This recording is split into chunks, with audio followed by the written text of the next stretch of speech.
Hello everyone, very good morning to all of you. आपका पुनः सुमन classes में स्वागत है। आज हम एक नया वीडियो लेकर के आए हैं आपके सामने। पिछले वीडियो में मैंने चर्चा की थी मैकाले का विवरण पत्र, यानी जिसको हम चार्टर, मैकाले का चार्टर भी कहते हैं और मिनट भी कहते हैं। मैकाले मिनट भी उसको हम कहा जाता है। वो उस पर हमने पूरी चर्चा की थी कि किस तरह से मैकाले ने भारत में 1833 में शिक्षा की एक नई नींव रखी। उससे आगे फिर आपको जैसा पता है कि ब्रिटिश काल में जब यहाँ अंग्रेजी शासन था और कंपनी हुकूमत कर रही थी, तो भारतीयों को शिक्षा देने के लिए जो शिक्षा नीति बनती थी वो प्रति 20 वर्ष के बाद संशोधित होती थी।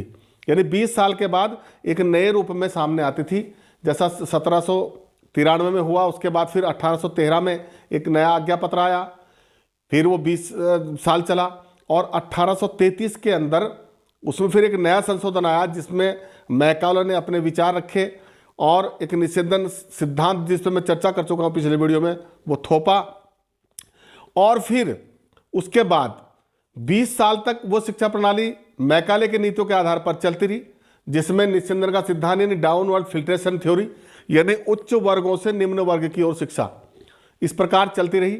और इसमें महत्वपूर्ण बात यह कि इन सारे नियमों में, चाहे 1793 की बात हो, 1813 की बात हो या 1833 के आज्ञा पत्र की बात हो, इसमें किसी भी आज्ञा पत्र में, किसी भी शिक्षा नीति में सार्वजनिक शिक्षा की बात नहीं कही गई थी। आज मैं जिस विषय पर बात करने वाला हूं, यानी वुड का घोषणा पत्र, वुड का घोषणा पत्र, इसको हम वुड का घोषणा पत्र, इसी को हम वुड डिस्पैच भी कहते हैं। इसी का दूसरा नाम एक शिक्षा का महाअधिकार पत्र भी कहा जाता है। शिक्षा का, या ये भी कहते हैं भारतीय शिक्षा का, भारतीय शिक्षा का महाधिकार पत्र, महाधिकार पत्र। ये इसके नाम कैसे पड़े, मैं आपको इस बारे में चर्चा करता हूं। पहले तो सबसे पहले तो ये कि वुड का घोषणा पत्र इसे क्यों कहा गया।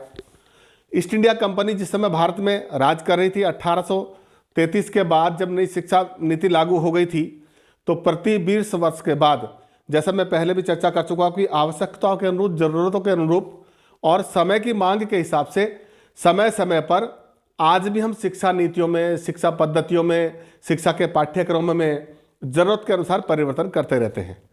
तो 33 के बाद 20 साल बाद यानी 1853 में शिक्षा नीति पुनः जो है संशोधन के लिए ब्रिटिश पार्लियामेंट में आई और वहां पर यह विचार किया गया कि भारत में जो शिक्षा नीति चल रही है इसमें और अधिक संशोधन करते हुए इसे भारतीयों के लिए अधिक सुलभ बनाया जाए, जिससे भारतीय जो है शिक्षित हों।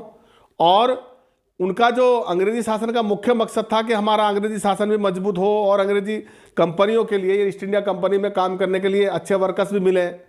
तो उस तरह के दृष्टिकोण को ध्यान में रखते हुए एक नए शिक्षा नीति की आवश्यकता महसूस की गई और 1853 में ब्रिटिश सरकार ने एक नई कमेटी बनाई। उसमें कुछ विद्वान सम्मिलित किए गए नई शिक्षा नीति को बनाने के लिए। इस शिक्षा नीति को बनाते समय जो इसके अध्यक्ष थे, यानी उस समय कंपनी के जो बोर्ड ऑफ कंट्रोल थे, यानी कंपनी के जो अधिष्ठाता थे, प्रधान अध्यक्ष थे, वो थे sir Charles Wood. Sir Charles Wood, sir Charles Wood. इनकी अध्यक्षता में यह कमेटी बनी और इन्होंने 19 जुलाई 1854 को पूरे विद्वानों के साथ रिपोर्ट तैयार करके, पूरा सर्वेक्षण करके, अपनी आख्या लिख करके एक नई शिक्षा नीति की शुरुआत करने के लिए एक नया दस्तावेज तैयार किया।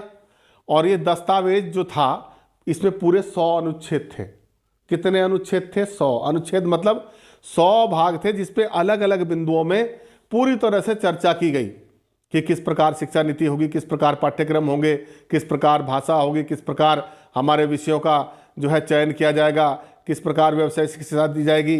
उन पर मैं भी निम्न रूप से मैं संक्षिप्त में उस पर चर्चा करने वाला हूं।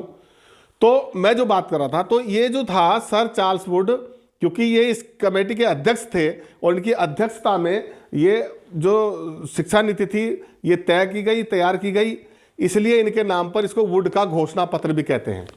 जब ये नीति बनकर तैयार की गई तो इसकी घोषणा की गई सरकार के द्वारा और इस कारण इसको वुड का घोषणा पत्र कहा जाता है। दूसरी बात मैं आपको ये बता दूं कि इसको भारतीय शिक्षा का महाधिकार पत्र क्यों कहा जाता है, इस पर मैं थोड़ी सी चर्चा कर लेता हूं, फिर इसमें क्या क्या था उस पर बात करते हैं।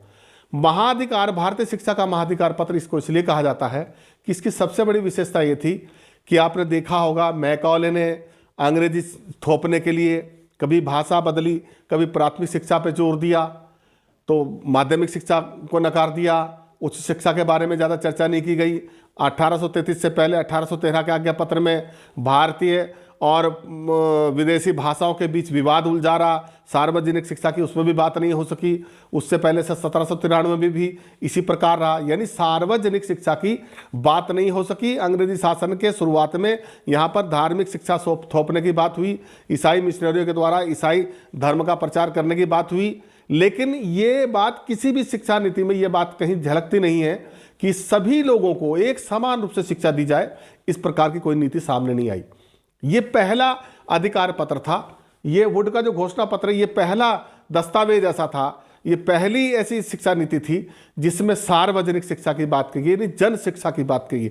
इट इज़ वेरी इंपॉर्टेंट, यानी सार्वजनिक, इसको हम सार्वजनिक भी कह सकते हैं और जन शिक्षा भी कह सकते हैं। जन शिक्षा की बात का मतलब आम आदमी की शिक्षा की बात की गई, शिक्षा की बात की गई। एक तो ये महत्वपूर्ण बात है। सार्वजनिक शिक्षा से मतलब कि कोई भी व्यक्ति हो, किसी भी जाति धर्म का हो, उसको सार्वजनिक और समान रूप से एक प्रकार की शिक्षा मिले। जब हम सार्वजनिक शिक्षा की बात करते हैं तो वहाँ धार्मिक तटस्थता की बात आ जाती है। किसी को हम धर्म के आधार पर अलग शिक्षा देने की बात नहीं कर सकते, क्षेत्र के आधार पर अलग शिक्षा देने की बात नहीं कर सकते, और वर्ग या जातियों के आधार पर अलग शिक्षा देने की बात नहीं कर सकते। यानी सार्वजनिक और जन शिक्षा का मतलब है कि सभी लोगों को एक ही स्थान पर एक ही पाठ्यक्रम के द्वारा समान रूप से जब शिक्षा दी जाए तो वो सार्वजनिक और जन शिक्षा की बात कहलाते हैं। ऐसी बात करने वाला ये पहला घोषणा पत्र था, इसलिए इसको भारतीय शिक्षा का महाधिकार पत्र कहा गया, क्योंकि इसमें जो और भी विशेषताएं हैं जिनके कारण इसको अधिकार पत्र कहा गया, महाधिकार पत्र, उस पर मैं चर्चा करने वाला हूं। तो ये भारतीय शिक्षा का महाधिकार पत्र भी कहा जाता है। इसमें था क्या, मैं इस पर चर्चा करने वाला हूं। क्या विशेषता थी इसकी, इसमें किन किन बिंदुओं पर बात हुई। जब हम शिक्षा की बात करते हैं, जब हम किसी भी रिपोर्ट को तैयार करते हैं तो सबसे पहले बात रहती है हमारी कि हम इस काम को क्यों करें, इसको करने के लिए हमारा क्या उद्देश्य होना चाहिए। यानी जब बात आई कि वुड का घोषणा पत्र बनाया गया, तैयार किया गया, तो इसके पीछे उद्देश्य क्या थे। सबसे पहले मैं उद्देश्य पे बात करता हूं। तो उद्देश्य क्या थे, एक तो ये उद्देश्य, इसको इस शिक्षा नीति का उद्देश्य क्या था, इस पे वैसे तो अलग अलग बहुत सारे बिंदुओं पे बात करने के लिए इन्होंने बात कही। जब इसकी विवेचना करेंगे तो उस पर चर्चा करूंगा मैं। लेकिन जो महत्वपूर्ण बात थी वो ये थी कि अंग्रेजों ने ये समझा कि भारत में जितने भी भारतीय हैं उनका नैतिक, बौद्धिक, सामाजिक, आर्थिक प्रत्येक क्षेत्र में विकास किया जाए। यानी भारतीयों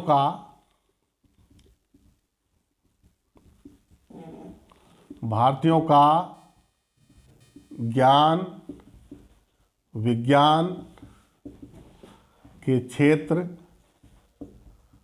में एवं बौद्धिक,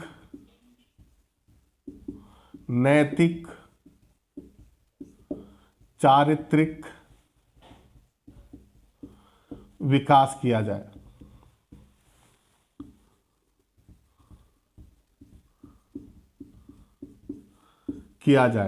एक तो ये बात हुई, और दूसरा ये है कि इनको ये भी एक महत्वपूर्ण बात थी कि इनको अंग्रेजी ज्ञान से संपन्न किया जाए। मैं इस पर थोड़ी थोड़ी चर्चा करूंगा। भारतीयों को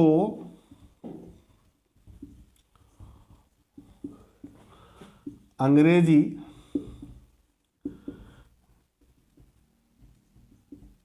ज्ञान विज्ञान से परिचित कराकर उनका विकास किया जाए।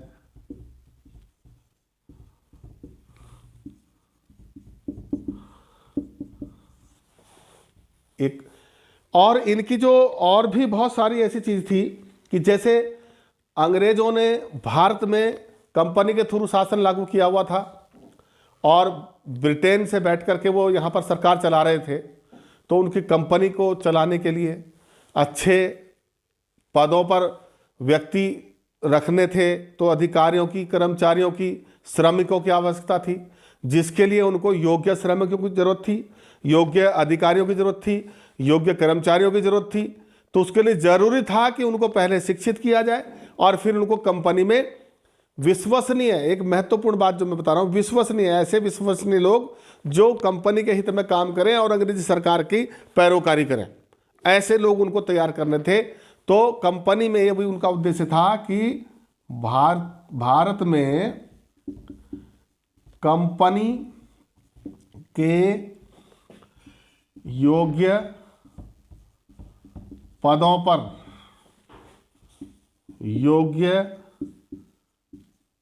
कर्मचारी, श्रमिक एवं विश्वास पात्र लोगों को तैयार किया जाए, जो कंपनी का काम चलाएं और कंपनी के हित में कार्य करें और कंपनी जो है और दिन रात चौगुनी तरक्की कर सके। एक ये महत्वपूर्ण बात थी।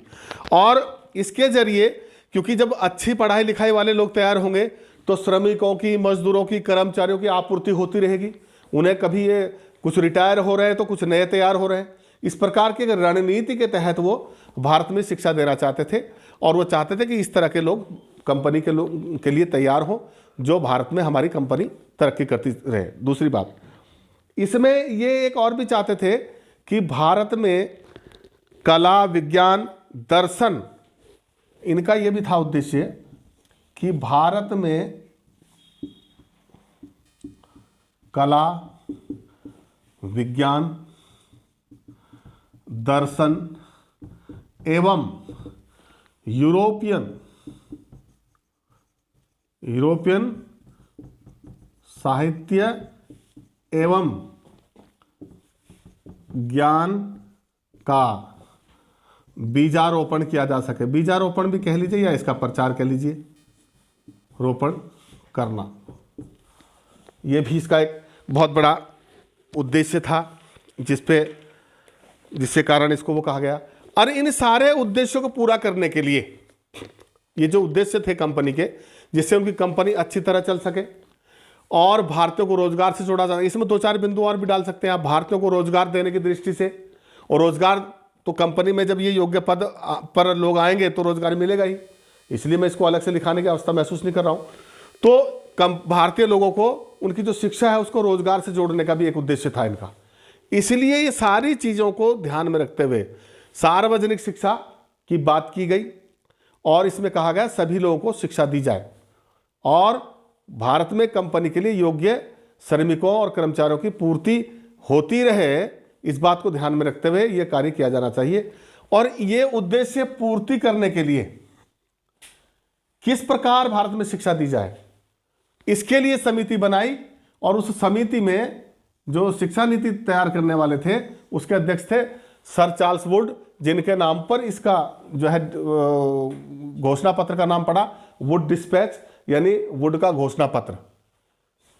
इन उद्देश्यों की पूर्ति के लिए 19 जुलाई 1854 को, इसको आप स्क्रीनशॉट लेना चाहें तो ले सकते हैं, मैं इसको थोड़ा फिर मिटा दूंगा। तो ये स्क्रीनशॉट आपने ले लिया होगा। मैं बात कर रहा था कि इन उद्देश्यों की पूर्ति, ये जो मैंने उद्देश्य बताए, वुड का जो घोषणा पत्र था वो इन उद्देश्यों पर केंद्रित था और इसकी पूर्ति के लिए घोषणा पत्र ने क्या सुझाव दिए उन पर मैं चर्चा करने वाला हूँ।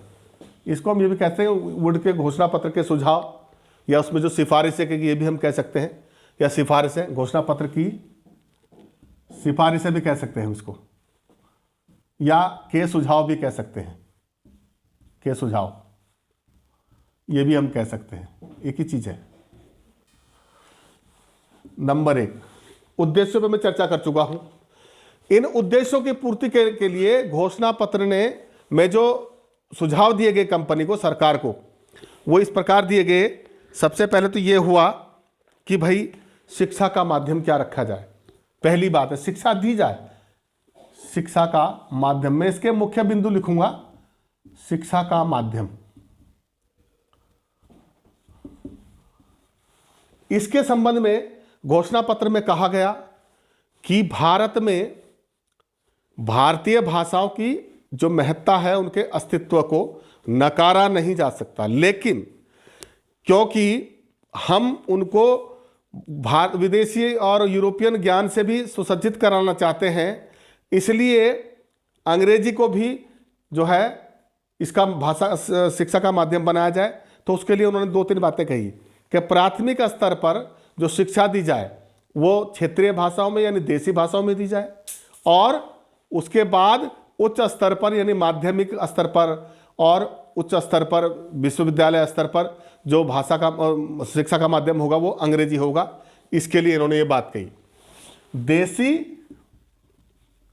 भाषा को महत्व, ये लिखने से बहुत लंबा हो जाएगा, को महत्व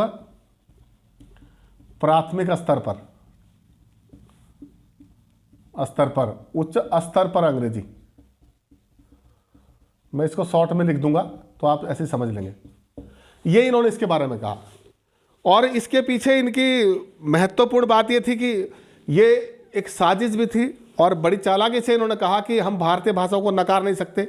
इसका कारण ये था कि यदि वो अंग्रेजी ज्ञान को भारतीय को देना भी चाहते हैं तो डायरेक्ट कैसे देंगे, क्योंकि अंग्रेजी तो भारतीय को आती नहीं है।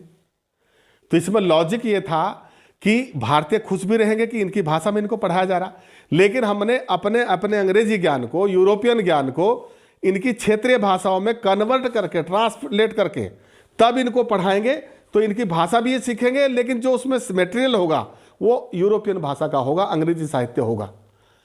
इससे दोनों बातें बनी रहेंगी, संतुलन भी बना रहेगा। और उसके लिए कहा इन्होंने कि मातृभाषा में इनको जो है, इनकी क्षेत्रीय भाषा में जो है प्राथमिक शिक्षा दी जाए, और उच्च स्तर पर अंग्रेजी को महत्व दिया जाए। ये इसकी एक बड़ी बात थी। दूसरी बात थी शिक्षा में धर्मनिरपेक्षता। शिक्षा में धर्मनिरपेक्षता।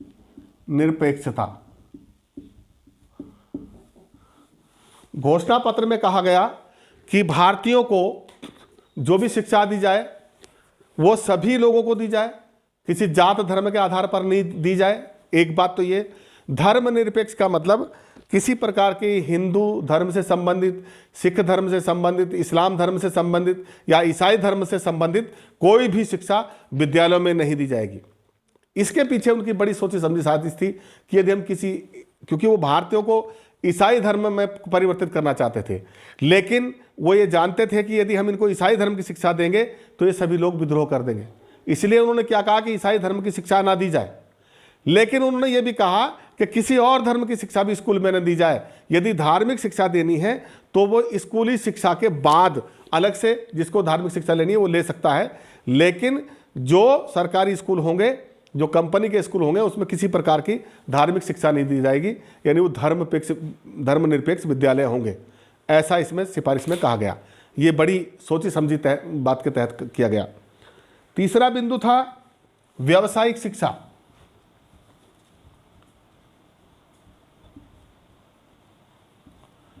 व्यावसायिक शिक्षा मैं पहले बता चुका हूं कि उद्देश्य क्या था। कंपनी में कर्मचारियों को लाना, कंपनी में श्रमिकों की कमी ना हो, कंपनी में उच्च पदाधिकारी मिल जाए, हमें योग्य व्यक्ति मिले, उनको शिक्षा देने के लिए भारतीयों को शिक्षित करना जरूरी था। लेकिन उसको शिक्षा को रोजगार से कैसे जोड़ा जाए, तो इसके लिए व्यावसायिक शिक्षा दी गई, और ये कहा गया कि इनको व्यावसायिक शिक्षा दो, इनको कौशल यानी स्किल इनमें कोई ना कोई ऐसे हुनर पैदा कीजिए जिससे कंपनी में लोग हमें कुशल श्रमिक भी मिल सके। दो तरह के श्रमिक होते हैं, एक तो कुशल श्रमिक और एक साधारण श्रमिक। यानी जो टेक्निकली किसी काम को करना चाहते हैं वो कुशल श्रमिक कहलाते हैं, जो किसी चीज़ में स्किल्ड होते हैं। और इस प्रकार की शिक्षा को इन्होंने क्या किया, व्यावसायिक शिक्षा से भी जोड़ दिया कि जो अंग्रेजी पढ़े लिखे हैं, वो अंग्रेजी में अच्छी पढ़े लिखे हैं या अच्छी डिग्री वाले लोग हैं, उनको कंपनी में आप पदों पर, योग्य पदों पर नौकरी दीजिए। तो शिक्षा को रोजगार से जोड़ने की इन्होंने बात की। इसके अलावा इन्होंने और भी बहुत सारे व्यावसायिक पाठ्यक्रमों को शिक्षा में सम्मिलित करने की बात की गई, जिससे लोग पढ़ करके अपना रोजगार चला सकें। इसके संबंध में बात हुई। दूसरा, एक इन्होंने और बात कही, मुस्लिमों की शिक्षा। मुस्लिमों की शिक्षा, मुस्लिम कम्युनिटी में उस समय तक शिक्षा का स्तर बहुत ज़्यादा अच्छा नहीं था, और क्योंकि यहाँ पर दुनिया भर की भाषाएं जो थी, डच आए, फ्रांसीसी आए, अंग्रेज आए, दुनिया भर के सभी लोगों ने अपनी अपनी भाषाओं में स्कूल खोलने की बात कही। लेकिन मुस्लिम लोग, क्योंकि वो इस्लाम धर्म से प्रेरित थे और इस्लामिक शिक्षा को ही ज़्यादा ग्रहण करते थे, तो उनमें शिक्षा की ज़्यादा प्रगति नहीं हुई, और पर्दा प्रथा होने के कारण स्त्री शिक्षा तो बिल्कुल ज़्यादा नहीं हो पाई। इसलिए इन्होंने कहा कि हम हिंदू और मुसलमान, क्योंकि यहाँ पर ज़्यादा लोग, हिंदू और मुसलमान दो ही लोग ज़्यादा थे उस समय, तो मुस्लिमों को भी खुश करने के लिए कहा गया कि मुस्लिमों के लिए भी शिक्षा की व्यवस्था की जाए और उनको प्रोत्साहित किया जाए। यानी कोई उनमें बहुत ज़्यादा गरीब लोग हैं तो उनको छात्रवृत्ति दी जाए या उनको प्रोत्साहन किया जाए। तो इस प्रकार से मुस्लिमों को शिक्षा को प्रोत्साहन करने का भी इस घोषणा पत्र में कार्य किया गया, मुस्लिम शिक्षा को प्रोत्साहन देने का। ये इसकी एक अलग विशेषता थी। और दूसरी बात ये थी, इसमें इन्होंने भारत में शिक्षा को बढ़ावा देने के लिए सहायक अनुदान प्रणाली की बात की। सहायक अनुदान प्रणाली, यानी ये कहा गया कि जो भी भारत में जो भी विद्यालय मुस्लिमों को, महिलाओं को शिक्षा देगा, इनको शिक्षा देने की बात करेगा या सार्वजनिक शिक्षा की बात करेगा, उसको सरकार अनुदान देगी और उसको सहायता देगी। और ये भी कहा गया कि जो धार्मिक शिक्षा वाले स्कूल हैं, जो केवल धर्म की शिक्षा देते हैं, उनको सरकार कोई मदद नहीं करेगी। इसका मतलब था कि जो मैं धर्मनिरपेक्षता की बात कर रहा था, इसको बढ़ावा देने के लिए कि धर्म के आधार पर कोई शिक्षा नहीं होगी। यदि किसी को धार्मिक शिक्षा लेनी है तो स्कूली शिक्षा पूरी करने के बाद अलग से वो कहीं भी धार्मिक शिक्षा ले, लेकिन उसमें कंपनी का कोई रोल नहीं होगा, सरकार का उसमें कोई जिम्मेदारी नहीं होगी। एक तो ये बात थी। इन्होंने सहायक अनुदान के लिए कहा कि जो लोग स्कूलों में महिलाओं को और सभी को शिक्षा देने की बात करेंगे, उनको सरकार, जो स्कूल ऐसा कार्य करेंगे, सार्वजनिक शिक्षा के लिए कार्य करेंगे, उनको अनुदान दिया जाएगा। अगला था शिक्षा और रोजगार।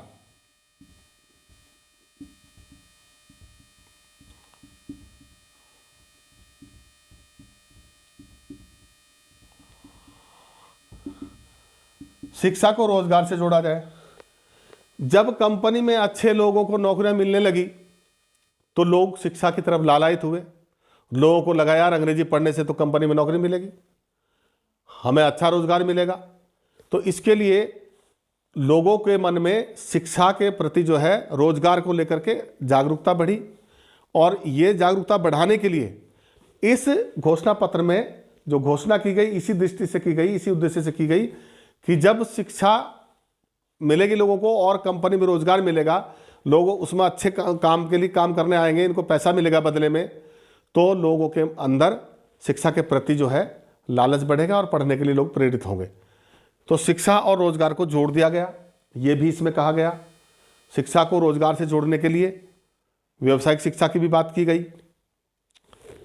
अगला बिंदु इसमें एक था स्त्री शिक्षा, जिस पर मैं अभी कह भी रहा था कि स्त्री शिक्षा को भी प्रोत्साहन देने की बात की गई। स्त्री शिक्षा, ये जो मैं ऊपर वाले बिंदु पे बात कर रहा था, ये सहायक अनुदान प्रणाली की, ये कहा गया कि जो विद्यालय, ऐसे स्कूल जो महिला शिक्षा को बढ़ावा देंगे और महिलाओं को अधिक से अधिक प्रेरित करेंगे पढ़ने के लिए, उनको बहुत ज़्यादा अतिरिक्त सहायता भी दी जाएगी और अनुदान दिया जाएगा। इसके लिए भी वुड के घोषणा पत्र में सिफारिश की गई। एक तो ये। दूसरा, भारत में उस समय क्या था, शिक्षा विभाग नहीं थे। भारत में शिक्षा विभाग यानी शिक्षा का प्रचार प्रसार करने के लिए एक अलग से ही विभाग हो जो केवल शिक्षा का कार्य करे। वो विभागों की स्थापना करने के लिए यह पहला एक घोषणा पत्र था जिसमें सुझाव दिया गया। भारत में क्योंकि कंपनी के 4-5 प्रांत ऐसे थे, बंगाल, बिहार, अवध और ये अन्य प्रांत, बंबई प्रांत जैसे, इन राज्यों पे इनकी सरकार थी और ये कहा गया कि भारत में एक शिक्षा विभाग अलग से खोला जाए जो पूरी शिक्षा व्यवस्था की जिम्मेदारी रखे। उस शिक्षा की सिवा कोई कार्य नहीं करेगा।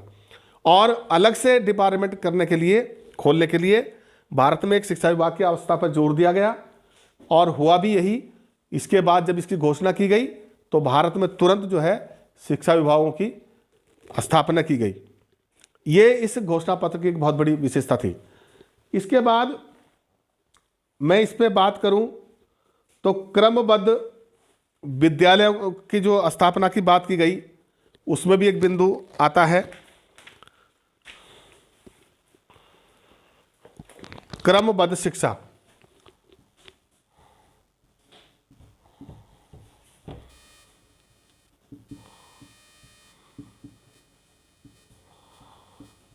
क्रमबद्ध शिक्षा ये बहुत महत्वपूर्ण है।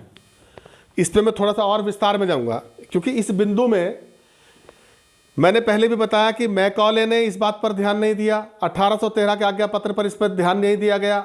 उससे पहले जितनी शिक्षा नीति बनी किसी में ध्यान नहीं दिया गया। क्रमबद्ध का मतलब यानी ऐसी शिक्षा व्यवस्था कि जहां प्राथमिक के बाद फिर जो है जूनियर हाई स्कूल, प्राथमिक, फिर जूनियर शिक्षा, फिर हाई स्कूल की शिक्षा, फिर इंटर यानी उस समय जो मिडिल और नॉर्मल कहते थे, और फिर उसके बाद विश्वविद्यालय स्तर पर यानी इसमें बीए, एमए और उस समय के स्तर पर जो उच्च स्तर की शिक्षा थी, यानी क्रमबद्ध शिक्षा, सीढ़ी दर सीढ़ी, ये व्यवस्था नहीं थी। और ये वुड का जो घोषणा पत्र है ये पहला ऐसा घोषणा पत्र है जिसमें प्राथमिक शिक्षा से लेकर के विश्वविद्यालय स्तर तक की शिक्षा के सुझाव मांगे गए थे। इसी कारण से इस शिक्षा के जो नीति थी, इस घोषणा पत्र को शिक्षा का महाधिकार पत्र कहा गया। मैंने अभी बताया था आपसे, इसे महाधिकार का पत्र भी कहा जाता है। इसके पीछे रीजन यही था कि इसने प्राथमिक शिक्षा से लेकर के विश्वविद्यालय स्तर तक की शिक्षा के संबंध में सुझाव दिए गए। और ये जो सुझाव दिए थे पूरे 100 अनुच्छेद इसमें थे जिसमें अलग अलग स्तर पर चर्चा की गई।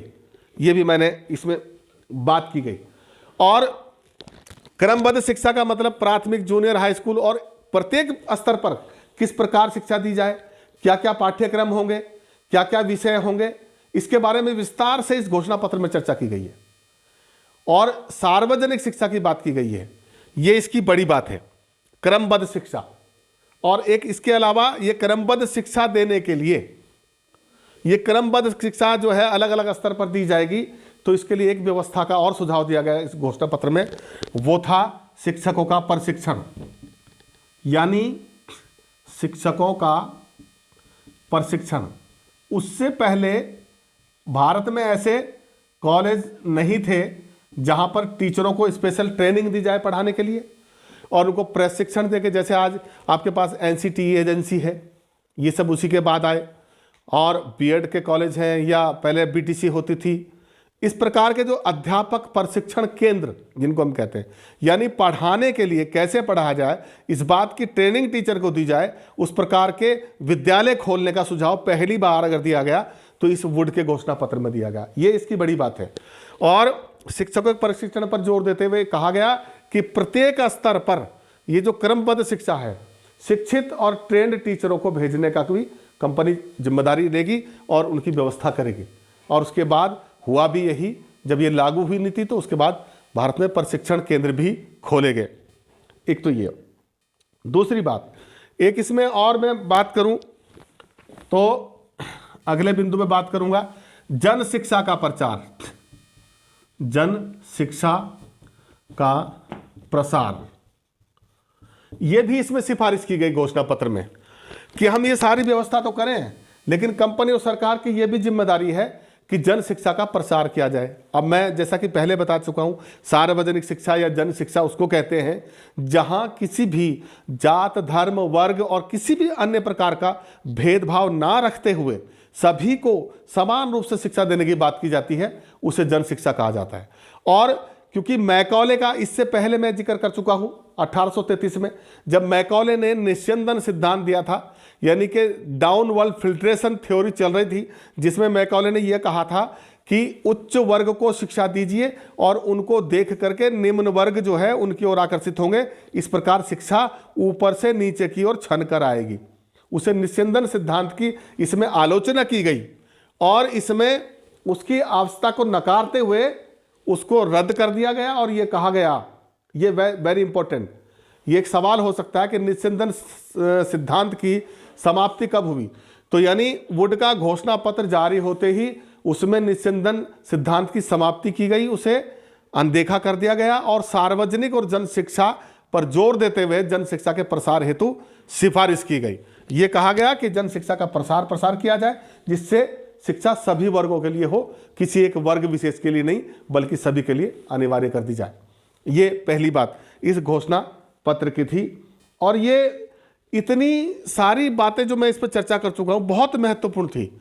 इसी का परिणाम ये हुआ कि भारत में सार्वजनिक शिक्षा का प्रसार होने लगा, धर्मनिरपेक्षता के आधार पर शिक्षा दी जाने लगी, व्यावसायिक शिक्षा की शुरुआत हुई, मुस्लिमों की शिक्षा की शुरुआत हुई और जो स्कूल सरकार द्वारा चलाए जा रहे थे उन्हें अनुदान दिया जाने लगा और जो शिक्षा थी उसके द्वारा शिक्षित होने के बाद जो पढ़े लिखे लोग थे उनको कंपनी में रोजगार दिया जाने लगा। शिक्षा को रोजगार से जोड़ने की बात की गई और स्त्री शिक्षा को बढ़ावा देने के लिए ये कहा गया कि जो विद्यालय, जो स्कूल स्त्री शिक्षा को बढ़ावा देंगे उनको जो है सरकार अतिरिक्त अनुदान देगी और उनकी सहायता करेगी, छात्रवृत्ति भी देगी, महिलाओं को छात्रवृत्ति देने की भी इसमें सिफारिश की गई। मैं संक्षेप में बता रहा हूँ। और भारत में शिक्षा विभाग ये पहली बार हुआ वुड के घोषणा पत्र के बाद जब भारत में पहली बार शिक्षा विभाग खोले गए और अलग से विभाग जो केवल शिक्षा और शिक्षा का कार्य करते थे ऐसे विभाग खोले गए और जिससे भारत में शिक्षा की नींव प्रशस्त हुई।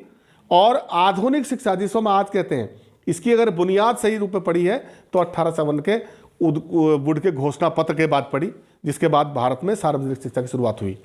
तो क्रमबद्ध शिक्षा की बात की गई तो ये स्टेप बाय स्टेप प्राथमिक, जूनियर, हाई स्कूल, इंटर और बीए, एमए यानी कि विश्वविद्यालय स्तर तक शिक्षा के बारे में सुझाव मांगा गया। ये पहला घोषणा पत्र था जिसमें प्राथमिक से लेकर विश्वविद्यालय स्तर तक सभी स्तर पर शिक्षा एवं पाठ्यक्रमों के बारे में सुझाव मांगे गए और इसमें सुझाव दिए गए, इसमें सुधार करने की बात की गई।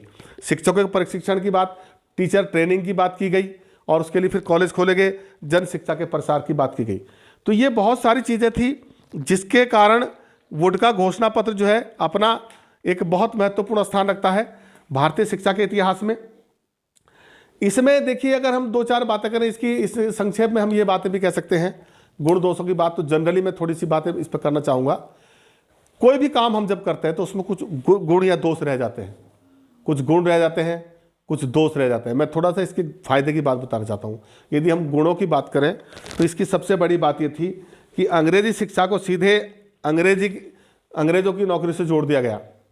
एक बड़ी बात ये थी कि वो चाहते थे कि भारतीय भाषाओं का बहिष्कार किया जाए और भारतीयों को अंग्रेजी ज्ञान विज्ञान दिया जाए, लेकिन फायदे की बात ये हुई कि जब अंग्रेजी ज्ञान विज्ञान की बात उन्होंने भारतीयों को सौंपने की बात कही और ये कहा कि भारतीय को जो है अंग्रेजी ज्ञान विज्ञान दिया जाए, तो उसको उन्होंने कहा कि ये जो अंग्रेजी ज्ञान विज्ञान से पढ़ने वाले लोग हैं, अंग्रेजी सीखने वाले लोग हैं, इनको कंपनी में अधिकारी और कर्मचारी बना दिया जाए, इनको नौकरी दी जाए।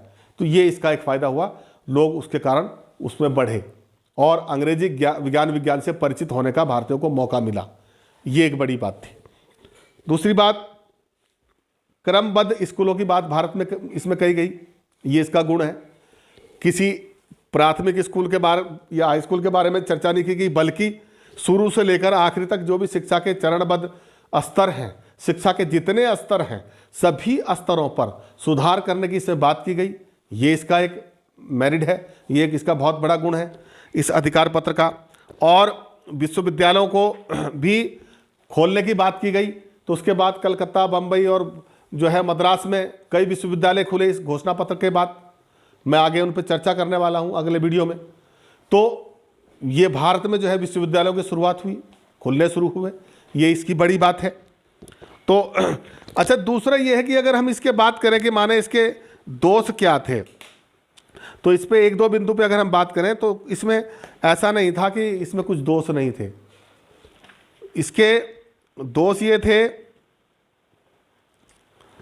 कि वो भारतीयों को शिक्षा तो देना चाहते थे, अंग्रेजी ज्ञान विज्ञान से परिचित कराना चाहते थे, लेकिन अप्रत्यक्ष रूप से वो कंपनी को भारत में मजबूत करना चाहते थे और एक ऐसा वर्ग तैयार करना चाहते थे कि जिससे कंपनी का जो व्यापार है वो भारत में बढ़े और कंपनी में काम करने वाले लोग उन्हें मिलते रहे, उसमें श्रमिक मिलते रहे, कर्मचारी मिलते रहे, योग्य पदों के लायक लोग मिलते रहे और कंपनी उनके भारत में चलती रहे, फलती फूलती रहे।